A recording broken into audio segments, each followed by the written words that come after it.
Liberalism, according to Fukuyama, is primarily a system to manage diversity. Its foundation idea is tolerance, for which reason Fukuyama places its root in the 17th century at the end of the early modern European wars of religion. First part, he says liberation is based on tolerance. He swiftly moves on to so basically we can understand this has been written about the excerpt is a critique or an analysis of a book on liberalism or an article on liberalism by Fukuyama. He swiftly moves on to individualism, property rights, free trade, leaving the reader to fill in the gaps on what all this has to do with each other.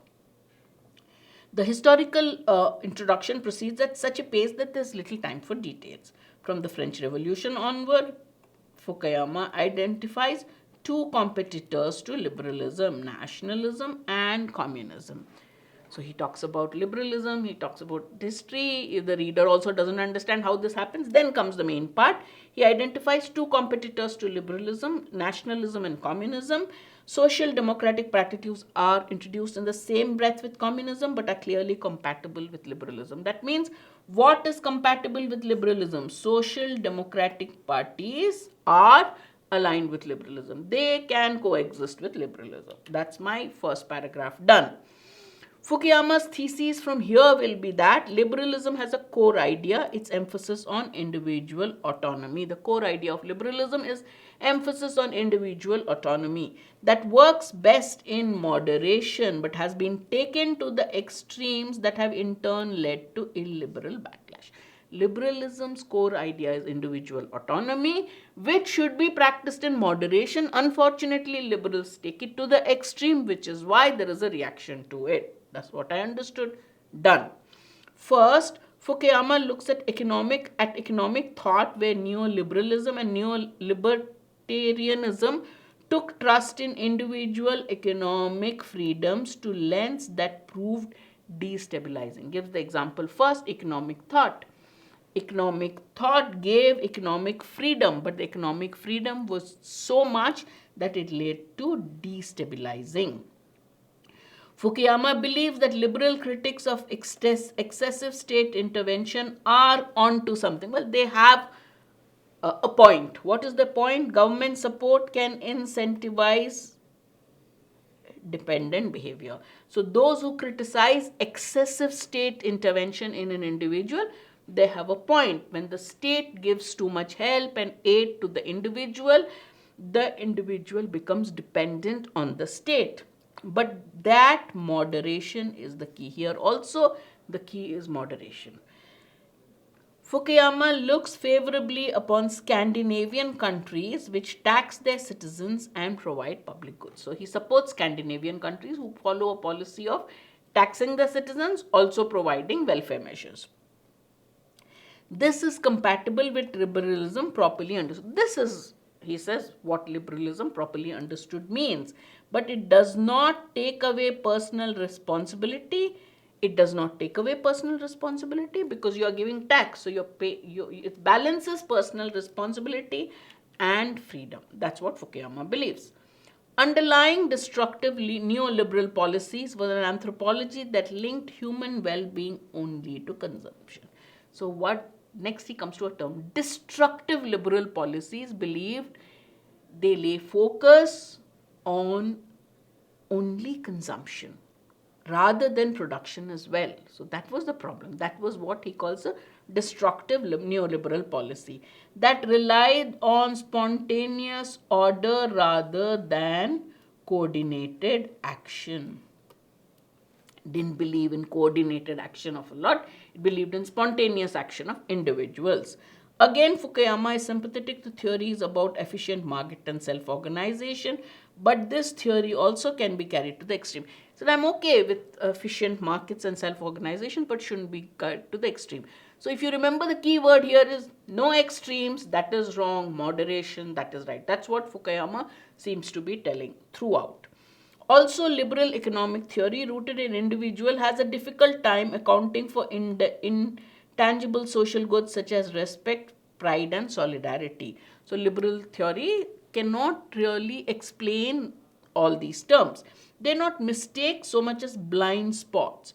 Individualism, though the result of a contingent history, is here to stay. Individualism is here to stay, but neoliberalism carried it to the extreme. It's good to think of individualism, but don't carry it to the extreme. So far for the neoliberal over-interpretation of individual autonomy. So the neoliberals over-interpreted the concept of individual autonomy or individualism. On the left, liberal thinking overshoots itself in the form of hyper-abstract notion of the self. It gives this hyper-abstract, it's not just abstract, it's overly abstract notion of the self. So its idea, its concept or notion of the self is very abstract.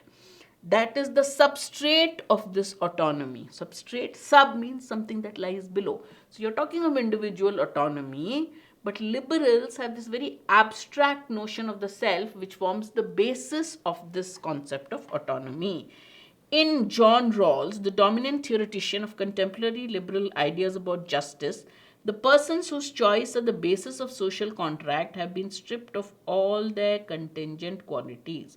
Fukuyama agrees with critics who accuse Rawls of relinquishing any substantive notion of good life in favor of unconstrained choice.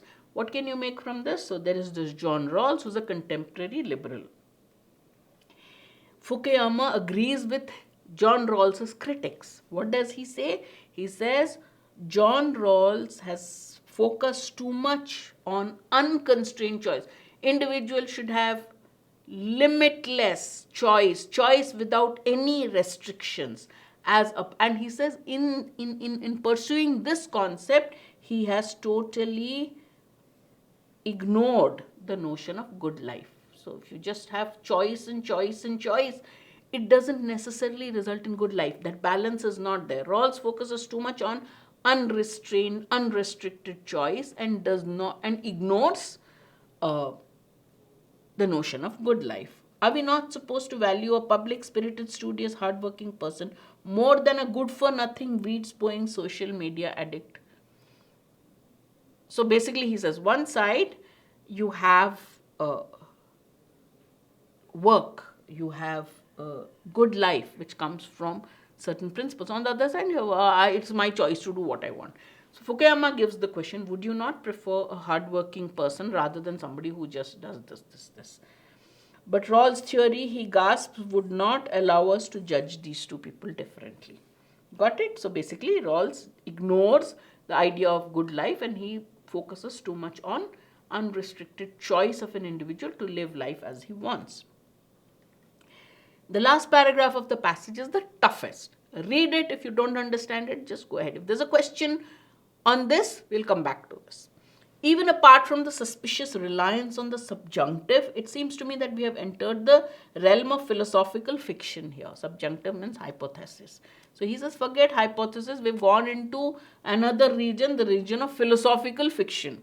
Suppose these conclusions can be somehow shown to follow from Rawls' setup, the veil of ignorance apparently preventing those in original position from recognizing with Fukuyama that this is the only thing that you need to know. The complete absence of deserved praise or blame is unsustainable. You cannot have a society where there is a complete absence of praise or blame. Cannot have it. There is no serious case that such ideas have been translated to a significant extent into political views or policy choices in liberal societies. Okay, these have not been sustainable, these have not been applicable. That's what we interpret. Question 15. According to the passage, Fukuyama is least likely to support which of the following? So you know Fukuyama's views on liberalism, you know Fukuyama's views on policies. Based on that, which one is he not likely to support? The state's financial support of many of its citizens. He says what happens when the state gives financial support, especially excessive financial support? It makes the individual too dependent on the state. So that's a likely answer.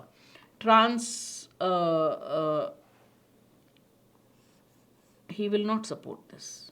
He would be against state support. So I have that there. I'll put it to the side. Transfer of the control of means of production from public to private sector. Why would he not? He believed in social democratic order.